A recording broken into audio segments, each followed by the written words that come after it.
শুনলাম আপনাদের এই গ্রামে এই জায়গায় আপনার আশেপাশে আপনারা যারা বসবাস করছেন এইখানে এই মসজিদের যে নিয়ম আজ পর্যন্ত কেউ পারেনি। এই যে আমাদের যুবক ভাইদের চেষ্টায়, মা বোনদের চেষ্টায়, দানের সহযোগিতায়, কারোর সহযোগিতায়, কেউ সময় দিয়ে, কেউ টাকা দিয়ে, কেউ বুদ্ধি দিয়ে নিয়ত করেছে এই মাহফিলের পরে পরে তারা এই জায়গাতে আল্লাহর ঘর মসজিদ দেবে। ঠিক না বে ঠিক?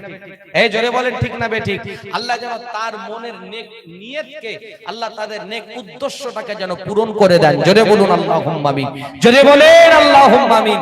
আল্লাহ রাসূল বলেছেন দুনিয়ার জমিনে যারা আল্লাহর ঘর মসজিদ তৈরি করবে, আল্লাহ পাক রব্বুল আলামিন ভালোবেসে খুশি হয়ে তাদেরকে আল্লাহ জান্নাতে বাড়ি বানিয়ে দেবে। জোরে বলুন সুবহানাল্লাহ। আরেকটু জোরে হলো না? তাই আল্লাহ